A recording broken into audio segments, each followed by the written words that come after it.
तो मैं जल्दी से एक नई फाइल बना लेता हूँ।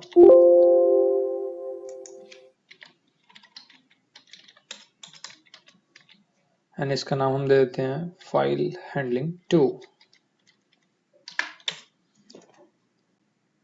क्रोम में भी मैंने नई फाइल खोल ली है। तो सबसे पहले हम बात करते हैं फिर से फाइल गेट कंटेंट्स फंक्शन की। तो यहाँ पर एक मेरा वेरिएबल था a एंड मैंने फाइल को रीड किया था file underscore get underscore content से, और यहाँ पर उसका पाथ लिखा था। तो सेम जैसे हमने फाइल का पाथ लिखा था वैसे हम यूआरएल का पाथ भी लिख सकते हैं। अब यूआरएल का पाथ लिख के देखते हैं कि क्या क्या उससे आउटपुट आता है। तो मैं लिखता हूँ https google.com एंड अब मैं इसको करता हूँ रीलोड। ऑब्वियसली मुझे एको भी करना पड़ेगा कि इस वेरिएबल के अंदर सेव क्या हुआ है। तो अब मैं जब इसको किया रीलोड तो हम देखते हैं कि यहाँ पर ओ माय गॉड पूरा का पूरा गूगल ही आ गया। अब जब मैंने इसका कंट्रोल यू करके सोर्स कोड देखा तो आप देखेंगे कि जो गूगल का सोर्स कोड था वेबसाइट का google.com का, सेम वही सोर्स कोड इसने रीड किया एंड रीड करके वो वेरिएबल ए के अंदर गया एंड वेरिएबल ए के अंदर जब वो गया तो मैंने वही सेम चीज प्रिंट कर दी। तो सेम वही HTML पेज प्रिंट हो गया एज इट इज। अब आप देखेंगे कि वो इमेज नहीं आ रही। इमेज क्यों नहीं आ रही है कि भाई उसमें जो पाथ दिया हुआ था रिलेटिव पाथ उस फोटो को जहां स्टोरेज था वहां पे, वो पाथ पे हमारे वाले कंप्यूटर पे यानी लोकल होस्ट पे वो फोटो नहीं है। तो क्योंकि वो फोटोग्राफ यहाँ पर स्टोर नहीं है, वो फाइल नहीं है, तो यहाँ पर ये वो फोटो यानी गूगल का लोगो नहीं आ रहा है। और भी कुछ ना कुछ इसमें मिसिंग चीजें होंगी, so don't worry about that. But main चीज ये है कि हम फाइल गेट कंटेंट से किसी पेज का सोर्स कोड भी हम रीड कर सकते हैं। तो हम इससे फाइल्स भी रीड कर सकते हैं और यूआरएल भी रीड कर सकते हैं। तो जैसे अब गेट कंटेंट्स है वैसे एक पुट कंटेंट्स नाम का भी एक फंक्शन है। पुट कंटेंट से आप क्या करते हैं कि किसी भी एक स्ट्रिंग को आप एक फाइल के अंदर स्टोर कर सकते हैं। तो सेम जैसे गेट से रीड करते हैं पुट से आप राइट करते हैं बेसिकली। तो पुट का जो एग्जांपल है वो सीधा सीधा ऐसा है, आप यहां पर लिखेंगे file underscore put underscore contents. आपको क्या कंटेंट्स पुट करने हैं। तो सबसे पहले तो आप बताएंगे कि भाई कौन सी फाइल आपको, मतलब कौन सी फाइल में आपको लिखना है। अगर वो फाइल एग्जिस्ट नहीं करती है तो ये फंक्शन बना देगा। तो मान लीजिए मैं एक नई फाइल बना लेता हूँ b.txt एंड उसके बाद मैं लिखूंगा कि मुझे डेटा क्या इसमें मतलब स्टोर क्या करना है। कॉमा लगाकर मैंने स्टोर इसमें कर दिया गुड मॉर्निंग, ये स्ट्रिंग मैंने स्टोर कर दी। एंड जो थर्ड इसका आर्ग्यूमेंट है उसमें आप इसका मोड बताते हैं कि भाई मोड कौन सा है। अब मोड के बारे में हम 2 मिनट के बाद डिस्कस करेंगे, अभी मैं सिर्फ इतना ही इसमें लिख देता हूं। एंड जो इसका रिटर्न टाइप होता है वो ऑब्वियसली ट्रू या फॉल्स होता है कि भाई ये अगर सक्सेसफुली लिख दिया इस फाइल में तो ट्रू है, अदरवाइज फॉल्स है। तो मैं इफ के अंदर वो डाल के चेक नहीं करूंगा, बस मैं यहां पर इसको सेव कर रहा हूं एंड मैं स्टार्टिंग की जो दोनों लाइन है वो कमेंट कर देता हूं। अब मैं जब इसको रीलोड करूंगा तो ये फाइल बन जानी चाहिए। अब मैंने इसको किया रीलोड। अब हम चलते हैं अपने प्रैक्टिस वाले फोल्डर में। अब क्योंकि हम PHP के अंदर काम कर रहे हैं तो ये जो फाइल बनी होगी वो उसी के अंदर बनी होगी। आप देख रहे हैं यहाँ पर b.txt नाम की एक फाइल है, राइट। अब जब मैं इसको करूंगा ओपन तो यहाँ लिखा हुआ है गुड मॉर्निंग। तो काम हमारा हो गया। अब जो हम बात करते हैं फिर से जो थर्ड आर्ग्यूमेंट की मैं बात कर रहा था, भाई अगर आप यहाँ पर अब गुड नाइट लिखेंगे तो हम देखते हैं फाइल का क्या होता है। मैंने इसको फिर से किया रीलोड एंड अब मैंने फिर से इसको खोला तो ये गुड मॉर्निंग की जगह गुड नाइट हो गया, यानी पूरी की पूरी फाइल ब्लैंक हुई होगी। उसके बाद फिर से इसने राइट किया होगा। तो अगर आप मान लो आपको पुराना जो इसमें लिखा हुआ था वो उसको प्रिजर्व करना है, यानी उसको बचाए रखना है कि पहले जो लिखा था वो ना मिटाया जाए, सिर्फ जो नया हम इनपुट कर रहे हैं वो उसमें सेव हो जाए, यानी उसके लास्ट में अपेंड कर दिया जाए। तो इस फंक्शन को हम कहते हैं अपेंड, APPEND, अपेंड करना। तो अपेंड करने के लिए आपके पास जो थर्ड आर्ग्यूमेंट है उसमें आप लिख सकते हैं फाइल अंडरस्कोर अपेंड। जब आप ये लिखेंगे तो आपका जो कंटेंट है वो ऑलरेडी जो वहां पे कंटेंट होगा फाइल में उसके नीचे आपका कंटेंट इंसर्ट कर दिया जाएगा। तो अब मैं यहाँ पर फिर से लिख रहा हूं गुड मॉर्निंग एंड अब की बार जब ये लिख जाएगा तो मैं यहाँ पर चाहता हूं कि मैं इसको ब्राउजर में ही देख लूं, मतलब बार बार मुझे ऐसे फाइल ना खोलनी पड़े। मैं यहाँ पर डबल क्लिक करूंगा फिर फाइल देखूंगा तो उसकी जगह मैं चाहता हूं कि मुझे ये ब्राउजर ही दिखा दे वो फाइल। तो मैं क्या करूंगा, मैं यहां पर एंकर टैग लगाऊंगा ahref b.txt and target blank view file hair. मैंने जब इसको किया रीलोड तो यहां पर मेरा बटन आ गया व्यू फाइल हेयर। मैंने इसको किया क्लिक तो ये good night, and good night के जस्ट बाद गुड मॉर्निंग। गुड नाइट तो पहले से था, गुड मॉर्निंग मैंने जस्ट अभी जब रीलोड किया तो ये आ गया। अब जब मैं इसको रीलोड करूंगा फाइल हैंडलिंग टू PHP वाली जो फाइल है, तो फिर से गुड मॉर्निंग लिख देगा उसमें। मैं इसको अगर 2-3 बार ऐसे रीलोड कर दूं एंड फिर मैं इसका कोड देखूं तो देख रहे हैं आप ये गुड मॉर्निंग इसमें ऐड होता जा रहा है। तो इस तरीके से आप इसमें अपेंड कर सकते हैं। तो ये फाइल पुट कंटेंट्स और फाइल गेट कंटेंट्स तो बहुत ही सिंपल फंक्शंस है। अब हम थोड़ा एडवांस की तरफ बढ़ते हैं। मतलब मेजरली तो ये फंक्शन भी इतने ही अच्छे काम करते हैं, आपके यूजर्स पे डिपेंड करता है कि आपको एक्चुअली उस फाइल के कंटेंट के साथ करना क्या है। गेट कंटेंट्स और पुट कंटेंट्स से भी सारा काम आप कर सकते हैं, बस वो डिपेंड करता है कि आपको किस तरीके से यूजेबिलिटी क्या चाहिए उसकी। अब हम एक और फंक्शन की तरफ पढ़ते हैं जिसका नाम है फाइल। फाइल फंक्शन क्या करता है, एक फाइल को रीड करता है एंड देन उसको उसकी हर एक लाइन को एरे की तरह रिटर्न करता है। इसका एक एग्जांपल देखते हैं। मैं इसको अब करूंगा कमेंट आउट एंड अब मैं बात करूंगा फाइल फंक्शन की। फाइल फंक्शन के अंदर आप फाइल का पाथ लिखेंगे, तो मैं यहाँ पर लिख देता हूँ a.txt, वही है जो हमने बनाई थी पहले। क्या नाम था उसका, वो प्रैक्टिस के अंदर थी ना a.txt, ये रही। तो मैं यहाँ पर लिखूंगा practice/a.txt। अब मैं इसको करूंगा एक वेरिएबल के अंदर सेव। लेट्स से AR के अंदर मैंने इसको सेव कर दिया। अब आपको याद होगा मैंने 1 मिनट पहले ही बोला था कि ये जो फंक्शन है ये एरे की तरह रिटर्न करता है। तो मैं ऑब्वियसली प्रिंट R यूज करूंगा क्योंकि A जो होगा वो एरे होगा एंड इसकी कोई जरूरत नहीं है। तो मैं इसको HTML कमेंट करके छोड़ देता हूं। अब मैं जब इसको करूंगा रीलोड तब आप देख रहे हैं कि ये अनडिफाइंड वेरिएबल है A। ऑब्वियसली A नाम का कोई वेरिएबल नहीं है, AR है। अब मैं रीलोड करूंगा, आप देख रहे हैं कि एरे प्रिंट हुआ है 0 से लेके 5 तक का। इसका अगर कोड देखें तो ये है 0 पे आपका हाय, फिर my name is Harshvardhan. But आप यहां देख रहे हैं कि 8 के बाद यहाँ पर एक ब्लैंक लाइन है, यानी इज के बाद एक खाली लाइन है, फिर हर्षवर्धन के बाद भी एक खाली लाइन है, फिर ऐसे करके खाली लाइन्स हैं। तो एक काम करते हैं, जो इसका 0th एलिमेंट है उसका साइज देखते हैं, ये स्ट्रिंग कितनी लंबी है। तो मैं यहाँ पर क्या करने वाला हूँ, एको स्ट्रिंग का साइज चेक करने के लिए क्या फंक्शन था हमारे पास, strlen, स्ट्रिंग की लेंथ। और मुझे क्या चेक करना है, AR का जो 0th एलिमेंट है उसका साइज। मैं इसको करूंगा रीलोड तो यहाँ पर लिखा रहा है 4, या जबकि यहाँ तो सिर्फ हाई है ना, हाई का जो साइज है वो तो 2 होना चाहिए। तो ये तो सिर्फ 2 कैरेक्टर है, उसमें 4 क्यों दिखा रहा है। तो अभी आपको ये समझना होगा कि भाई जो न्यू लाइन मैंने एंटर जो डाला था उसके बाद, यानी न्यू लाइन में मैंने सेव किया था ना, हाई के बाद एंटर डाला था, उसके बाद माय नेम लिखा हुआ था। तो वो जो एंटर है, एंटर का कौन सा कैरेक्टर होता था, हमने बात की थी कि एंटर के लिए जो न्यू लाइन कैरेक्टर है विंडोज सिस्टम में वो होता है /r/n, यानी 2 कैरेक्टर्स ये भी ऐड हो रहे हैं, इसीलिए आपको यहाँ पर एक्स्ट्रा गैप दिख रहा है। 5 के बाद 6 आ रहा है, 7th के बाद 8 लाइन इसीलिए आपकी खाली है। तो ये आपके 2 कैरेक्टर ऐड हो रहे हैं उसमें, इसलिए आपका टोटल 4 लिखा आ रहा है। ये चीज अगर आप किसी और के लिए चेक करेंगे, लेट्स से 4 के लिए मैं चेक करूं और मैं रीलोड करूं, तो आप देख रहे हैं मेरा जो लाइन था वो ब्लैंक था, फिर भी यहाँ पर 2 कैरेक्टर उसने लिए हैं, वो /r और /n की वजह से ही लिए हैं। तो फाइल आपका लाइन बाय लाइन रीड करेगा, बट उसमें जो एंडिंग का जो न्यू लाइन कैरेक्टर होगा उसको भी वैसे का वैसे ही रहने देगा। तो अगर आपको वो नहीं चाहिए एंड आपको पता है कि ये एरे है, AR जो है वेरिएबल AR इज एरे, तो आप उसको कैसे यूज कर सकते हैं, आप उसको फॉर ईच में भी तो यूज कर सकते हैं ना, for each AR as it's AR, then echo कर सकते हैं उसको ट्रिम करने के बाद।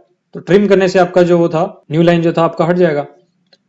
मैंने इसको किया R। अब जब मैं इसको करूंगा रीलोड तो आप देख रहे हैं ये आ गया सीधा सीधा। हालांकि एक स्पेस अगर यहाँ पर होता तो अच्छा रहता, तो मैं यहाँ पर स्पेस अपेंड कर देता हूं। मैंने इसको किया रीलोड और ये अब आपका पूरा का पूरा वैसा आ गया है। तो इस तरीके से आपका फाइल फंक्शन काम करता है। अब हम बात करते हैं सबसे इंपॉर्टेंट फंक्शन की फाइल से रिलेटेड, जिसका नाम है एफ ओपन।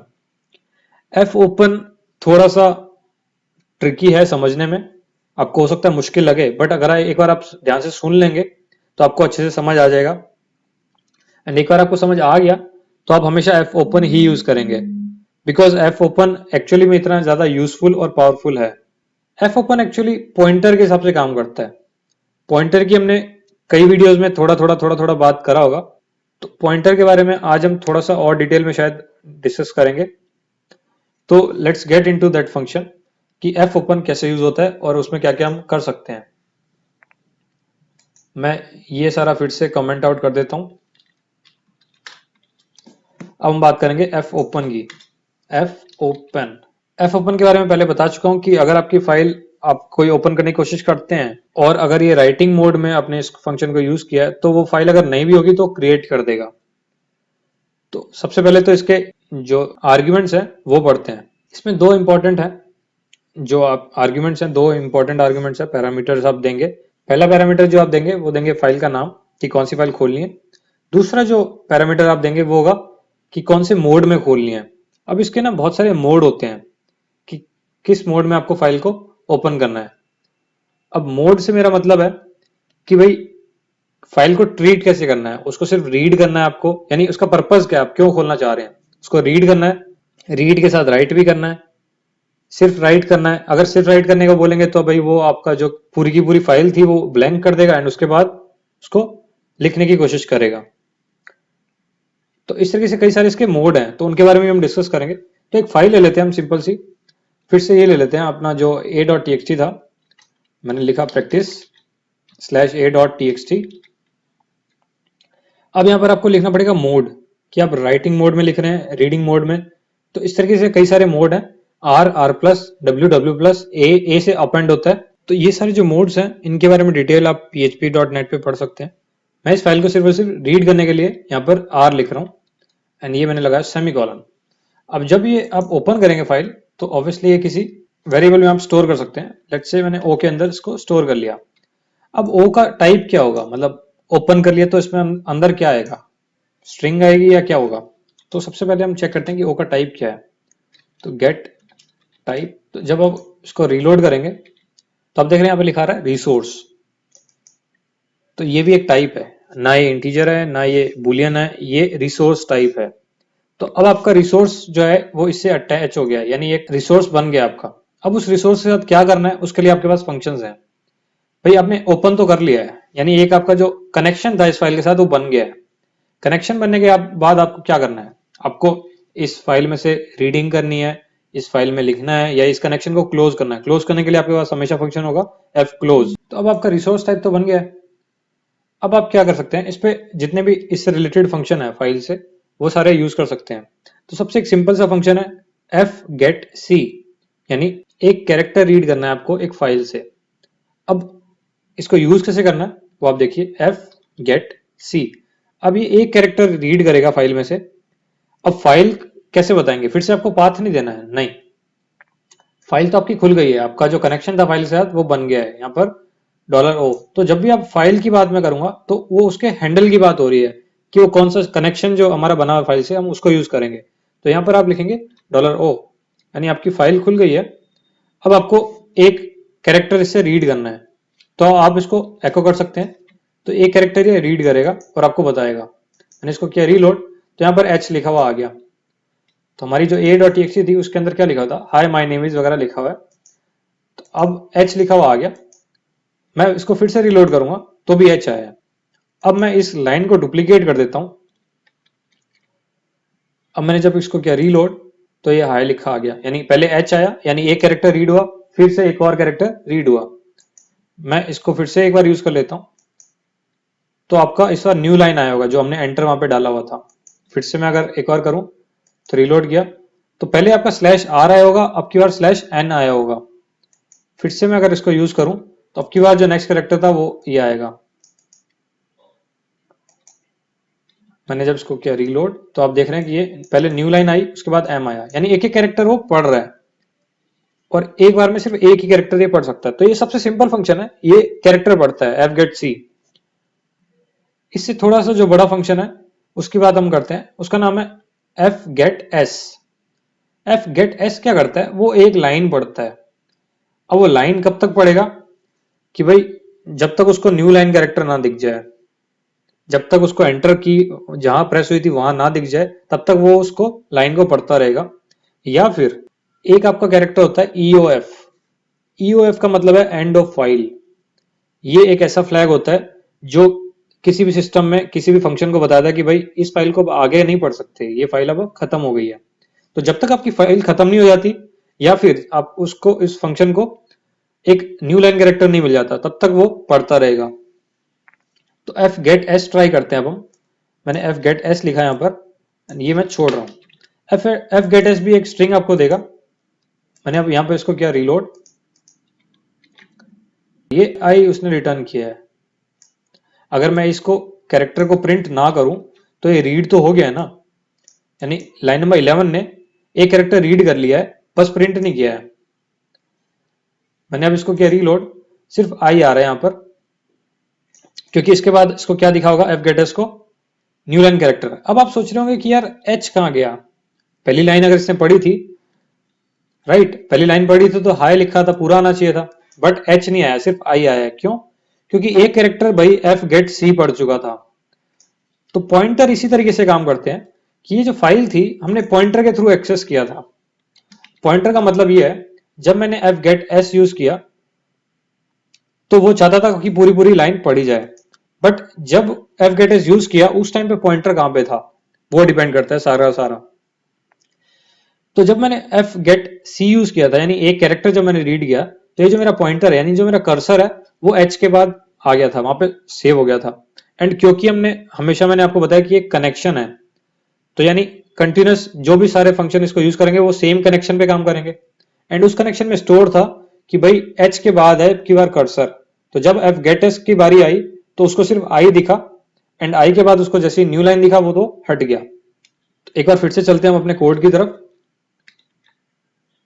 मैं फिर से एक बार fgetS को एको करता हूं। अब मैंने इसको किया फिर से रीलोड, तो यहां पर माई नेम पूरा का पूरा आ गया, क्योंकि भाई अब की बार किसी ने कर्सर को छेड़ा नहीं था। अगर मैं यहां पर फिर से fgetC यूज करता और मैं रीलोड करता, तो आप देख रहे हैं m फिर से हट गया। क्यों? क्योंकि इस बार फिर से इसने पॉइंटर को एक कदम आगे बढ़ा दिया था। तो fgetS से आप लाइन बाय लाइन रीड कर सकते हैं बार बार। fgetS आपको समझ आ ही गया होगा कि जब तक इसको न्यू लाइन या फिर EOF यानी एंड ऑफ फाइल नहीं पता चलता तब तक ये पढ़ेगा। तो अगर मैं इसको बहुत बार रीलोड करूं तो आप देखेंगे कि आगे ये कुछ नहीं रिटर्न करेगा, यानी लाइन नंबर 6 मालपानी के बाद इसको कुछ नहीं मिला, तो उसके बाद ये ब्लैंक रिटर्न करेगा, कुछ भी प्रिंट नहीं हुआ, क्योंकि एंड ऑफ फाइल आ चुका है। अब पॉइंटर को आपको मैन्युअली अगर एडजस्ट करना हो तो उसके लिए भी आपके पास फंक्शन है। अब वो फंक्शन है fseek और ftel। सीक क्या करेगा भाई, वो बताएगा, यानी इस कनेक्शन को बताएगा कि अब जो पॉइंटर है वो भाई यहाँ पे रख दो, यानी जो आपका पॉइंटर है वो इस पर्टिकुलर कैरेक्टर पे रख दो, ताकि अगला जब फंक्शन यूज हो तो वो यहां से यूज हो। और ftel जो आपका फंक्शन है वो आपको बताएगा कि अभी करंटली पॉइंटर कहां पर है। तो अब हम क्या करते हैं, fgetC के बाद मैं प्रिंट करता हूं एको ftel, यानी पॉइंटर बताया जाए कहां पर है, और मैं किस कनेक्शन पे बात कर रहा हूं, मैं इस रिसोर्स की बात कर रहा हूं कि ओ पे जो था उसका बताया जाए। तो मैं यहां पर लिख देता हूं पॉइंटर इज एट, एंड मैं यहां पर दूंगा न्यू लाइन।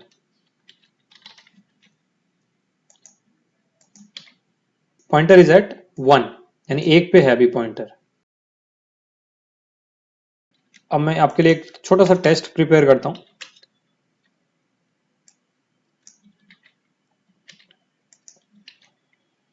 एंड ये सारे मैं हटा रहा हूं। अब हम देखते हैं कि इसका आउटपुट क्या आया और कैसे कैसे आया। मैं यहां पर कोड में देखूंगा तो सब कुछ क्लियर क्लियर दिखेगा। तो सबसे पहले क्या हुआ, fgetC हुआ, यानी एक कैरेक्टर रीड किया गया, उसके बाद एक और कैरेक्टर रीड करा गया। तो इनिशियली जब ये लाइन नंबर 10 पे जाते थे हम, तब जो आपका पॉइंटर था वो था 0 पे, ठीक है, क्योंकि स्टार्ट हमने कुछ पढ़ा नहीं था, बस खोला था, कनेक्शन खोला था, तो 0 पे पॉइंटर था।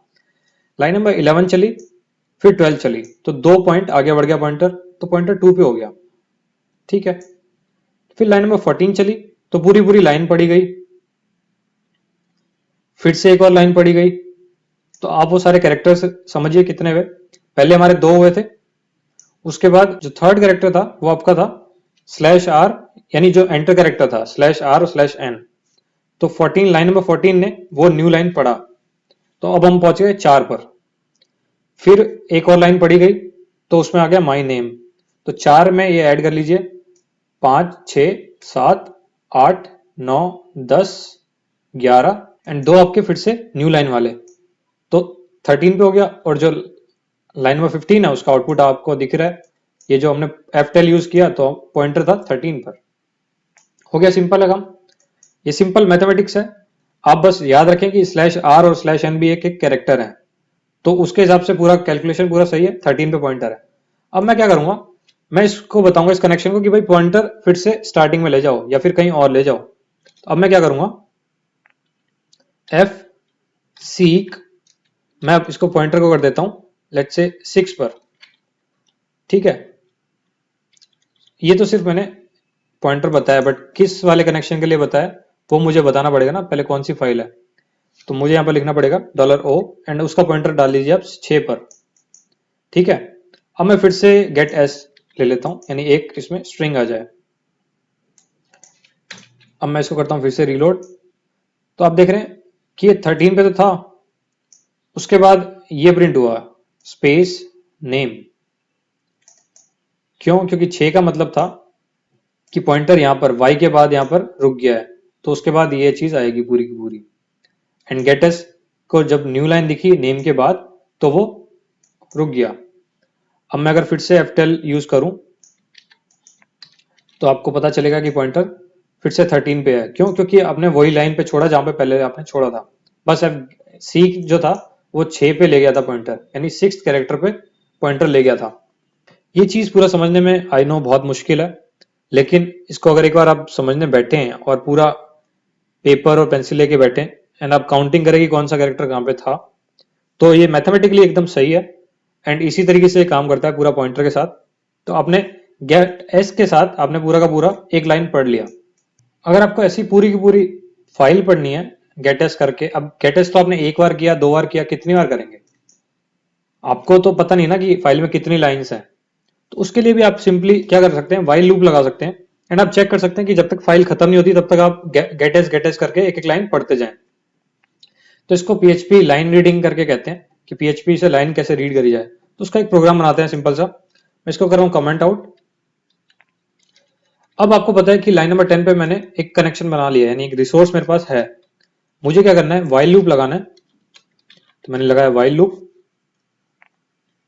अब मुझे क्या करना है, उसमें लिखना है कि क्या फाइल के एंड पर पहुंच गए हम, यानी EOF जो है एंड ऑफ फाइल कैरेक्टर जो है वो आ गया है। तो इसके लिए आपके पास PHP में फंक्शन है FEOF। FEOF फंक्शन आपको बताता है क्या ये एंड ऑफ फाइल कैरेक्टर आ गया है या नहीं आया, यानी पॉइंटर इस पे है या नहीं है। तो इसके अंदर आपको रिसोर्स फिर से वही देना पड़ेगा, यानी सेम कनेक्शन आप शेयर करेंगे इससे भी। अब वाइल तब तक चलाना है जब तक ये नहीं आता है, यहां पे आप लगाएंगे नॉट। जैसे ये आ जाएगा तब तो मतलब कोई रीड करने का मतलब नहीं बनता ना, तो आप तब तक इसको चलाएंगे जब तक ये नहीं आता है। यानी FEOF फंक्शन जब फॉल्स रिटर्न करता है तो इसका मतलब अभी आप चल सकते हैं, यानी आगे कैरेक्टर्स हैं फाइल के। तो ये आपने FEOF यूज कर लिया, एंड ऑफ फाइल कैरेक्टर। अब आप इसमें लिख रहे हैं F get s, सिंपल सी बात है, एको F get s एंड आपको कौन सा रिसोर्स यूज करना है, O, दैट्स इट। ये आपने एक लाइन पढ़ ली और ये तब तक चलता रहेगा जब तक लाइंस खत्म नहीं हो जाती। अब मैं इसको जब रीलोड करूंगा तो अब यहां देखिए सेम वैसे का वैसा पूरा का पूरा फाइल प्रिंट हो गया है। तो है ना कितना सिंपल सा फंक्शन, आपने एक एक लाइन करके पढ़ा एंड उसको आप करते गए यूज। अब इसमें आप चेंजेस भी कर सकते हैं अगर आपको कुछ करना है। तो आप जैसे फंक्शन था हमारा यूसी वर्ड्स, यानी अपर केस जो करता था वर्ड्स को, आप वो फंक्शन यूज कर लीजिए यहाँ पर। तो आपके जो वर्ड्स हैं वो सारे के सारे ये देखिए कैपिटलाइज हो गए। इस तरीके से आप कोई भी जो इसमें ऑल्टर आपको करना है, यानी चेंजेस कुछ भी करना है तो आप कर सकते हैं। इसमें कोई आपको दिक्कत नहीं आने वाली है अगर आपने स्ट्रिंग्स वाला पूरा पूरा चैप्टर अच्छे से पढ़ा है तो। तो ये आप FUF करेक्टर यूज कर सकते हैं। एंड एक चीज आप हमेशा याद रखें कि जितनी बार मैंने F ओपन या जितनी बार मैंने ये पेज रिलोड किया है तो एक नया कनेक्शन शुरू हुआ था, लेकिन वो कनेक्शन कभी बंद नहीं किया मैंने। और इसकी वजह से मेरा जो PHP की जो मेमोरी है वो बार बार बढ़ती ही जा रही होगी, क्योंकि मैंने कनेक्शन खोल तो दिया फाइल से, क्लोज नहीं करे। तो बेस्ट प्रैक्टिस है, और ये बहुत सारे डेवलपर्स ये गलती करते हैं कि यहाँ पर एफ क्लोज नहीं यूज करते हो। एफ क्लोज यूज करें एंड इसको रिसोर्स को, यानी जो कनेक्शन आपने खोला था उसको आप बंद करें। अब वो कनेक्शन प्रॉपरली क्लोज हुआ है। जब तक क्लोज नहीं होगा वो कनेक्शन आपका छूट जाएगा एंड स्क्रिप्ट आपकी खत्म हो जाएगी। तो इसके लिए आपको एफ क्लोज हर फाइल में यूज करना चाहिए। जहां पे भी आपने एफ ओपन यूज किया है वहां पे एफ क्लोज भी यूज करें। अब हम इसी फंक्शन को यूज करके हम थोड़ा राइटिंग करते हैं।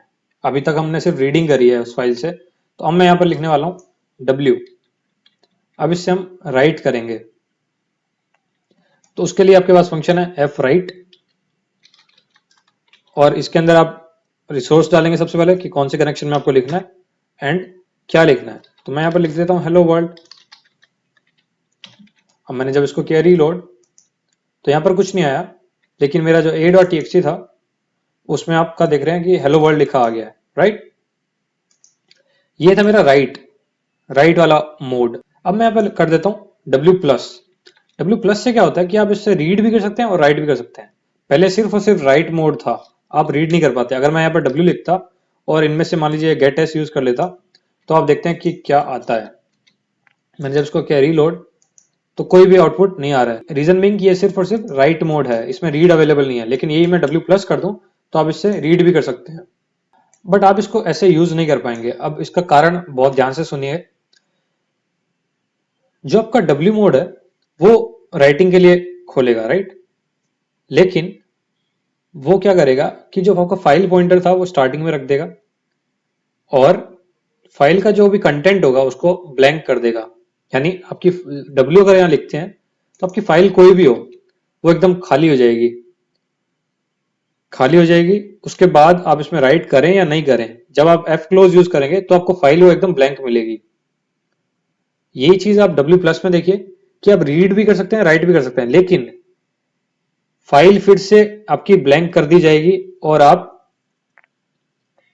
आपका जो पॉइंटर है वो स्टार्टिंग में रख दिया जाएगा। तो अगर आप W+ यूज कर रहे हैं तो आप सोच रहे होंगे उसमें रीड कैसे करेंगे, बार बार तो ये ट्रंकेट ही कर देता फाइल को। तो उस केस में रीड करने के लिए आपको क्या करना पड़ेगा, पहले उसमें राइट करना पड़ेगा। अब मैंने उसमें राइट कर दिया है लाइन नंबर 20 से। अब मैं उसका क्या करूंगा कि भाई पॉइंटर तो डी के आगे पहुंच गया होगा, राइट। अगर मैं इसी चीज को दोबारा करूं तो अब ये हेलो वर्ल्ड 2 बार लिख गया होगा, बट मैं क्या कर सकता हूं, इसमें एफ सीक 0 लिख सकता हूं ना। अब मैं फिर से पहुंच गया, और अब मैं एफ गेटस यूज कर सकता हूं। अब मैंने जब इसको किया रीलोड तो आप देख रहे हैं हेलो वर्ल्ड आ गया। तो इस तरीके से मैंने रीडिंग भी कर ली और राइटिंग भी कर ली, बट याद रहे कि मेरी जो फाइल का जो पहले कंटेंट था वो पूरा उड़ा दिया है W ने। W का मतलब ये है कि पूरी भाई फाइल डिलीट कर दी जाएगी पहले, यानी डिलीट का मतलब है कि उसका जो कंटेंट था वो पूरा का पूरा साफ कर दिया जाएगा। ट्रंकेट कहते हैं उसको डेटाबेस की लैंग्वेज में। तो अगर आपको एक जो आपका प्रीवियस कंटेंट है उसको प्रिजर्व रखना है तो उसमें आप यूज कर सकते हैं ए अपेंड मोड। ए से आप अपेंड कर सकते हैं। तो अब जब मैं इसको रीलोड करूंगा, चाहे इसमें कुछ हो या ना हो, ऑब्वियसली ए से आप सिर्फ अपेंड, यानी अपेंड में सिर्फ राइटिंग होती है। आप गेट एस से इसका कोई आउटपुट नहीं आएगा। और आप जब ये देखेंगे यहां पर तो ये हेलो वर्ल्ड सारा भर गया है, क्योंकि मैंने 2-3 बार रीलोड कर दिया था उसको। तो अब आप ये चीज नोटिस करिए कि ए में भी अगर आपको रीडिंग करनी है तो आपको A+ लगाना पड़ेगा। A+ से आप रीड भी कर सकते हैं और अपेंड भी कर सकते हैं। तो पुराना का पुराना जो आपका कंटेंट था वो तो सारा स्टोर्ड रहेगा, अदरवाइज सारा का सारा अगर आप W करेंगे तो ट्रंकेट हो जाएगा, यानी ब्लैंक हो जाएगा। तो आप ये देख रहे हैं यहाँ पर हेलो वर्ल्ड सारे भर गए हैं। अब ये चीज मैं अगर यहाँ पर एंटर डाल दूं तो ये अब न्यू लाइन में सेव हो जाएंगे यहाँ पे। अब एफ गेटेस तो सिर्फ पहली लाइन ही रीड करेगा, तो आपको अगर पूरी फाइल देखनी है तो आप उसको वाइल लूप में लगा कर देखिए, या फिर एफ गेटेस को मल्टीपल टाइम्स यूज करें, या फिर आप सीधा नोटपैड में अपना फाइल खोल लीजिए। अब मैं इसको रीलोड करूंगा एंड अब मैं फाइल खोलूंगा तो देखिए कि ये न्यू लाइन में आया है इस बार हेलो वर्ल्ड। तो आप न्यू लाइंस का ध्यान रखें और जो आपका फ्लैग है यानी मोड है वो उसका भी ध्यान रखें, अदरवाइज बहुत गड़बड़ हो जाएगी। तो ए और ए प्लस आपको यूज करना है। ए प्लस की आपको बहुत रेयरली यूज पड़ेगी, आप ए ही यूज करेंगे ज्यादातर कि अपेंड करना है आपको फाइल में। तो इस तरीके से पूरा का पूरा फाइल सिस्टम आपका जो है वो काम करता है। अब तो एक बार समराइज करते हैं कि हमने क्या क्या पढ़ा। हमने एफ ओपन पढ़ लिया पूरा, एफ राइट पढ़ लिया, फाइल गेट कंटेंट्स पढ़ लिया, फाइल पुट कंटेंट्स पढ़ लिया, फाइल फंक्शन पढ़ लिया, टच करना, कॉपी करना, मूव करना, रीनेम करना, डिलीट करना, ये सारा हमने पढ़ लिया। और हमने फिल्टर्स भी कुछ देखे कि इज फाइल और इज dir से क्या होता है। डायरेक्टरी बनाना सीखा हमने, डायरेक्टरी को डिलीट करना भी सीखा। तो ये सारे कुछ बेसिक चीजें जो हमने आज सीखी। इसके अलावा मैं दो बोनस फंक्शन आपको बताना चाहता हूँ। तो यहां पर आते हैं हम वापस स्टार्टिंग में, एंड डिस्क से रिलेटेड आपके फंक्शन है disk underscore free underscore space. इससे आप किसी भी डायरेक्टरी के अंदर स्पेस देख सकते हैं कितना अवेलेबल है। तो अगर मैं यहाँ पर ये लिख दूं एंड यहाँ पर इसको करूं एको, अब मैंने करा, ऑब्वियसली मुझे यहाँ पर एग्जिट भी लिखना पड़ेगा, अदरवाइज ये नीचे वाला फिर से चलता रहेगा। तो ये मेरा फ्री स्पेस आ रहा है कि मेरे पास कितना स्टोरेज अवेलेबल है, कितना मैं लिख सकता हूं। इसी की जगह अगर मैं डिस्क अंडरस्कोर टोटल स्पेस लिख दूं तो कितना टोटल जो स्पेस था मेरे डिस्क का वो पूरा का पूरा आ जाएगा। तो मैं यहां पर ब्रेक टैग दे रहा हूं और यहां मैं लिख रहा हूं फ्री की जगह टोटल, टोटल मेरा कितना स्पेस है। तो ये मेरे पास टोटल स्पेस था मेरी इस ड्राइव में, यानी इस फोल्डर में, जो सबसे ऊपर वाला फोल्डर है मेरा, उसमें बता रहा हूं मैं। तो ये फंक्शन विंडोज में इतना अच्छे से काम नहीं करेगा क्योंकि हमारे पास अलग अलग ड्राइव्स हो सकते हैं, बट लिनक्स में तो एक ही माउंट पॉइंट होता है जिसमें आपका टोटल स्पेस कैलकुलेट होता है। तो अगर उसके लिए आप यूज करना चाहें तो इस फंक्शन को यूज कर सकते हैं। ये जो नंबर आ रहा है ये ऑब्वियसली आपका बाइट्स में है, तो इसको आपको इंटीजर वैल्यू लेके इसको डिवाइड बाय 1024 वगैरह करना पड़ेगा, तब जाके आपका इसका जीबी वगैरह में आएगा। तो मैं अगर इसको एमबी और जीबी वगैरह में दिखाना चाहूँ तो सीधा सीधा यूज कर सकता हूँ मैं इसको, कि मान लीजिए मैंने यहाँ पर ये वैल्यू किसी और में रखी, लेट्स से डी में मैंने इसको स्टोर किया, एंड फिर मैंने एक और वेरिएबल लिया जिसके अंदर मैं डी के ऊपर मैनिपुलेट करूंगा, डी डिवाइडेड बाय 1024 इंटू 1024। तो ये जो मेरा स्टार्टिंग में अभी जो है ये है मेरा बाइट्स में, ठीक है। बाइट को मेरे को पहले केबी में करा मैंने, उसके बाद एमबी में करा, उसके बाद मैं फिर से जीबी में कर देता हूं। तो मैं एक और से इसको डिवाइड कर दूंगा। ये आप स्टोरेज कन्वर्जन आप पढ़ सकते हैं विकिपीडिया पे। ये ऐसी मैं सिंपल प्रैक्टिस आपको दिखा रहा हूं कि ये सिंपल मैथमेटिक्स है, मतलब इसमें कुछ स्पेशल नहीं है।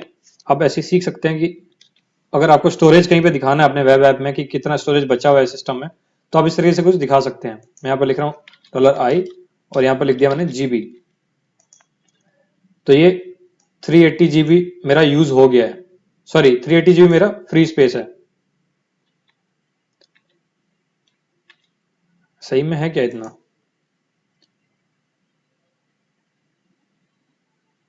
हाँ ये सही बता रहा है, सी ड्राइव में मेरा 380 जीबी मेरा स्पेस बचा हुआ है।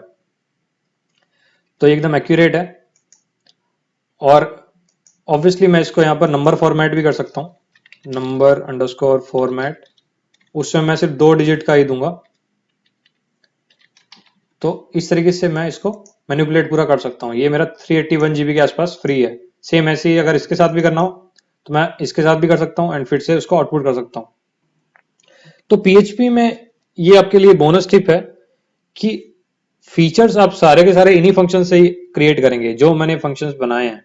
किसी स्टूडेंट ने भी मुझसे पूछा था कि सर क्या हम ऐसी वेबसाइट बना पाएंगे इस कोर्स के बाद, तो मैंने उनको सीधा ये बताया कि यार जो मैं फंक्शंस बता रहा हूँ फंक्शंस तो सारे वही यूज होंगे, या फिर जो और थोड़े डिटेल्स फंक्शंस हैं वो आप php.net या फिर मैं आपको बता ही देता हूँ कि W3 स्कूल से आप पढ़ लो, ये पर्टिकुलर फीचर आप पढ़ सकते हो। तो जो फंक्शंस हैं अवेलेबल वो तो लिमिटेड ही हैं, वो सारे यूज होंगे कहीं ना कहीं। बस उसका जो एप्लीकेशन है वो आपको पता होना चाहिए कि कब कौन सा फंक्शन अप्लाई करना है एंड किस अप्रोच के साथ करना है, तभी आप पूरा का पूरा कोई भी वेब ऐप बना पाएंगे। तो इस वीडियो के लिए इतना ही। आई होप आपको फाइल हैंडलिंग पूरे अच्छे से समझ आई हो। अगर आपके कुछ डाउट्स हैं तो आप मुझे ईमेल या फिर मैसेज कर सकते हैं। So see you guys in the next video. Thank you.